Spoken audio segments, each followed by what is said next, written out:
It is the 14th of October, 1941, and somewhere deep inside the cavernous eastern wing of the Kirov factory in Leningrad, a woman named Yekaterina Fyodorovna is on her knees on the concrete floor, her welding mask pushed up against her forehead, counting the tiles beneath her. She is 31 years old, 7 months pregnant, and she has not left this building in 11 days. The factory floor smells of burning metal and machine oil and something sharper. The acrid bite of the ersatz substitute fuel the generators have been running on since the last reliable petrol convoy arrived in September.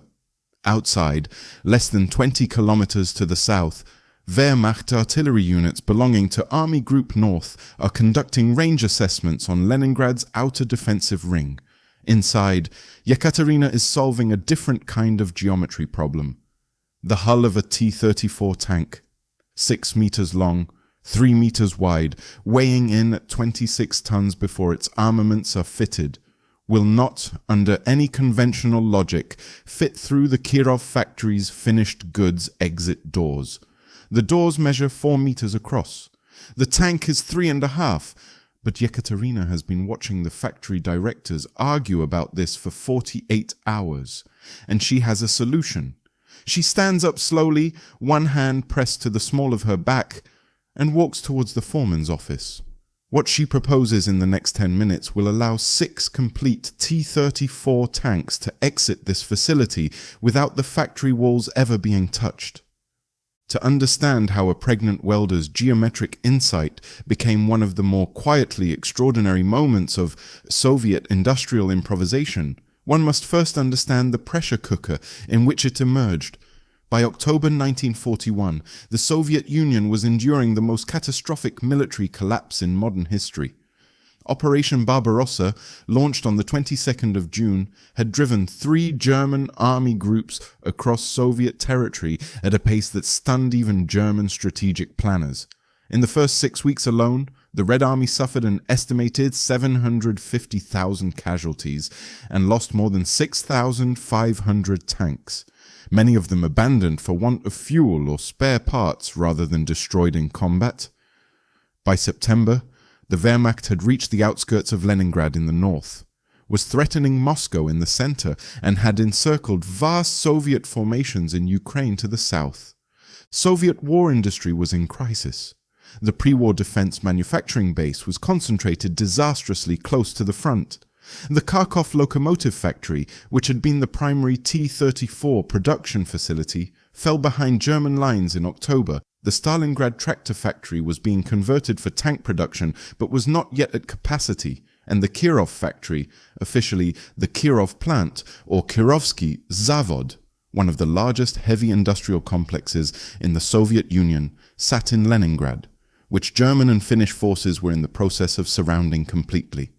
By the 8th of September, the Leningrad blockade had begun. The city was cut off by land. Rail connections to the rest of the country were severed. Supply lines depended entirely on a single narrow corridor across Lake Ladoga, a route that would not become reliably operational until November, and even then would function only as a winter ice road capable of carrying limited loads. The State Defense Committee, known by its Russian initials GKO, under Stalin's direct chairmanship, had issued urgent evacuation orders for critical industrial infrastructure. Entire factories were being dismantled, loaded onto flatbed trains and transported thousands of kilometers east to the Ural region, to Chelyabinsk, Sverdlovsk and Nizhny Tagil. But the Kirov factory was already partially blockaded. Some equipment had been evacuated before the ring closed, much had not, and the workers who remained, engineers, skilled laborers, welders, machinists, were still producing. They were still producing because they had no alternative, and because for many of them, the factory floor had already become the only viable shelter available as the German bombardment of the city intensified. The T-34 had entered Soviet service in 1940 and immediately demonstrated qualities that would make it arguably the most significant tank of the Second World War. Its sloped armor, ranging from 45 to 65 millimeters thick on the hull front and angled at 60 degrees from vertical, caused many German anti-tank rounds to deflect rather than penetrate. Its 76mm gun outranged and outpowered the standard armament of German Panzer III and Panzer IV tanks it encountered in 1941. Its wide 550mm tracks distributed its 26-ton weight far more effectively than the narrow tracks of most German contemporaries, giving it superior mobility across the muddy and snow-covered terrain that characterized the Eastern Front's seasonal transitions. German tank commanders who encountered it in the autumn of 1941 filed alarmed reports to their superiors. Panzer General Erich Höppner described it as a new and superior weapon in communications from Army Group North's operational headquarters. The problem was making more of them, quickly, in conditions that industrial planners in any peacetime context would have declared impossible. At the Kirov factory in late October 1941, the production situation had reached a peculiar kind of crisis point. Raw materials, armor plate steel, engine components, track links were still arriving in limited quantities via Lake Ladoga or from pre-blockade stockpiles. The workers, many of them surviving on rations of 250 grams of bread per day, the standard civilian allotment in besieged Leningrad, were still capable of skilled work, at least in the daytime hours when caloric levels permitted concentration. The assembly line was functioning. Tanks were being completed, and therein lay the immediate, maddening, utterly concrete problem.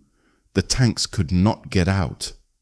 The Kirov factory's main assembly hall had been designed in the 1920s for the manufacture of tractors and heavy agricultural machinery.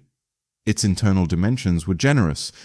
The hall ran nearly 400 meters in length and 60 meters across, but its finished goods exit doors had been built to accommodate the largest tractors then in production, which were considerably narrower than a T34 hull. The standard exit doors were 4 meters wide and 3.8 meters tall.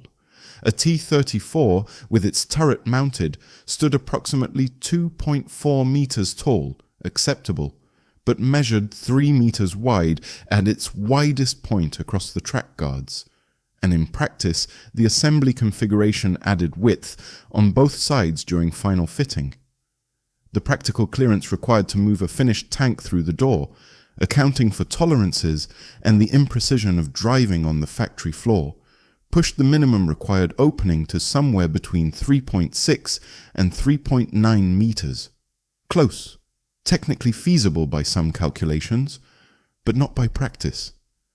2 attempted exits in the first week of October had resulted in a scored wall, a bent door frame, and a tank with a damaged left track guard that required 2 hours of repair work before it could be driven further. Factory director Evrame Zavenyagin had proposed widening the exit doors. The chief engineer had countered that widening the doors would require demolishing a supporting pillar, which would compromise the structural integrity of the roof section above the eastern approach. Critical, since that roof section was shielding 37 workers who were sleeping in the eastern corridor to avoid the German shelling of the residential districts. The argument had been going in circles since the 12th of October. Yekaterina Fyodorovna had listened to all of this whilst continuing to weld. When she walked into the foreman's office on the morning of the 14th, she brought with her a chalk drawing on a piece of cardboard she had torn from a packing crate. Her idea was this: the tanks did not need to go through the door fully assembled. The T34's turret was bolted to its hull at a ring mount 1,530 millimeters in diameter. If the turret was removed at the final stage, an operation she calculated would take a trained crew approximately 45 minutes using the factory's existing overhead crane, the hull could be driven through the doors with a clearance of nearly 60 centimeters on each side. The turret could then be lifted out separately using the crane, lowered onto a wheeled trolley, rolled through the door beside the hull, and reattached in the factory's external loading yard, which was sheltered from direct artillery observation by an earthen berm that had been thrown up by factory workers in September. She had also calculated, using the factory's production schedule, that with the overhead crane operating on a rotation schedule she specified, 6 tanks could be completed, deturreted, exited, and returreted in a single 20-hour period. She handed the cardboard to the foreman. He stared at it for approximately 40 seconds. Then he walked to the telephone. If this deep dive into Soviet industrial history speaks to you, consider subscribing. It truly helps more than you might expect. The implementation of what factory records would later refer to simply as the exit procedure began at 6 a.m. on the 15th of October, 1941. The first hull to undergo the process was tank number 7741-L, a designation stenciled on its internal frame in yellow chalk. The turret removal took 52 minutes on the first attempt, 7 minutes longer than Yekaterina's estimate, because the overhead crane's primary cable had developed a minor fraying that required the operator to work at reduced speed. The hole cleared the eastern exit door with 58 centimeters to spare on the left side and 61 on the right. The turret followed 12 minutes later on a wooden trolley fitted with industrial casters salvaged from a pre-war machinery delivery still sitting in a Kirov storage bay. In the loading yard, a 4-man crew working by the light of shielded lanterns, the yard was under blackout conditions from 6 p.m., reattached the turret in 38 minutes. The crane used for this external operation was a mobile unit, a 15-ton capacity Krupp-built crane that the Kirov factory had acquired in 1937 and that had, by extraordinary fortune, been positioned in the eastern yard at the time the blockade closed. By 11 p.m. on the 15th, all 6 tanks had cleared the building, been returreted, fueled from the factory's remaining reserve of 80 tons of diesel, and were waiting in a dispersal area behind the berm. The following morning, the 16th of October, a Lieutenant Nikolai Voronov from the 123rd Rifle Division arrived at the Kirov factory's eastern gate with orders to take receipt of whatever armored vehicles the factory could provide. He was expecting, based on previous communications with the Leningrad Front Command, perhaps 2 or 3 partially operational machines. He was met by 6 complete armed and fueled T34 tanks. His written account of the moment, preserved in the Central Archive of the Ministry of Defense in Podolsk, records that he stood for some time without speaking. The tanks were moved that same afternoon into positions supporting the defense of the Pulkovo Heights, the critical elevated terrain south of Leningrad that German forces were attempting to use as an artillery platform against the city itself. 3 of the 6 tanks were destroyed in the fighting over the next 10 days. 3 survived into November. Tank 7741-L, the first to exit using the new procedure, was still operational when the Second Soviet counteroffensive began in January 1942. The exit procedure was immediately formalized and applied to subsequent production at Kirov. Over the following 6 weeks, an estimated 47 more T-34 hulls were processed using the same turret removal method. The overhead crane rotation schedule that Yekaterina had drawn on her cardboard was adopted nearly verbatim by the factory's production committee. A timing modification suggested by a machinist named Dmitry Oblonsky reduced the average turret removal time from 52 minutes to 31 by repositioning the crane approach angle, a detail that collectively saved approximately 9 hours of crane time over the full production run. The procedure also revealed something the factory engineers had not anticipated. Removing the turret for the exit process created a natural inspection window. The ring mount, once the turret was lifted away, exposed the fighting compartment to direct overhead access. Quality control inspectors working from a raised platform beside the crane could examine the internal wiring, the ammunition stowage racks, and the hull floor welds from above in a way that normal inline inspection did not permit. Several weld defects that would otherwise have gone undetected until field maintenance were caught and corrected at this stage. Soviet Army acceptance reports from tanks produced at Kirov during this period noted a measurable improvement in weld quality relative to earlier production batches. Yekaterina Fyodorovna continued welding in the Kirov factory's Eastern Hall until the 29th of November 1941, when she was transferred to the medical facility established in the factory's former canteen building. On the 4th of December, she gave birth to a son. Factory records indicate that she returned to her welding station 11 days later. The name she gave her son was Nikolai. The broader significance of what happened at Kirov in October 1941 operates on two distinct levels. The first is purely material. The 6 tanks delivered on the 16th of October were a meaningful contribution to a defensive situation measured in hundreds of meters and individual armored vehicles. The Leningrad front was operating under conditions in which a single functional tank could represent a decisive local advantage. Soviet records indicate that German armored strength on the Pulkovo sector during this period was concentrated in units of 8 to 12 tanks. 6 additional T34s arriving in that context were not a symbolic gesture. They were operationally significant. The second level is institutional. The exit procedure demonstrated something that Soviet industrial managers would lean on increasingly as the war continued.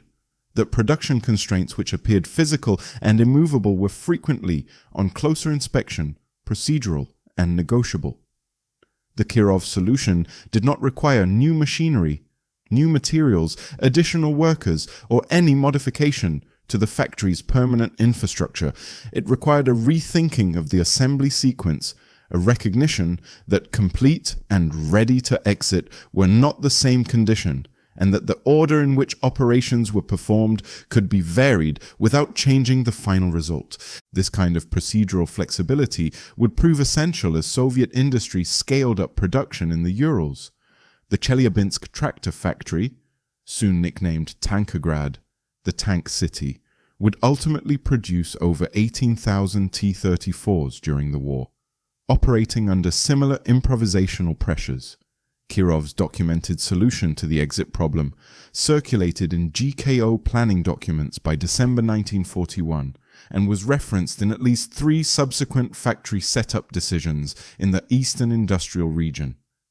By the spring of 1942, the Kirov factory's T34 production had wound down as the primary manufacturing base shifted east. But the factory itself did not go quiet. Leningrad's industry turned to whatever the blockaded city's defenders needed: artillery shells, mortar components, small arms repair, and the 1,000 unglamorous tasks of besieged urban warfare.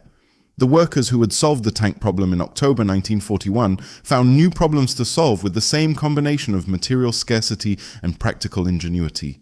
On the morning of the 15th of October 1941, as Tank 741-L's hull cleared the eastern exit door of the Kirov factory for the first time, Yekaterina Fyodorovna was standing in the loading yard with her welding mask hanging at her waist, watching. The autumn light in Leningrad at that hour was low and grey, the sun sitting barely above the rooftops to the southeast, and the tank's hull threw a long shadow across the earthen berm as it rolled past her on its tracks. She put one hand on the cold steel of the hull as it went by, just for a moment, in the way that someone might touch a finished thing to confirm it is real. Then she turned back towards the factory door. There were 5 more to bring through. The crane was already in position. The morning was already half gone. History does not record what Yekaterina said or thought in that moment. It records only what she did. She went back inside.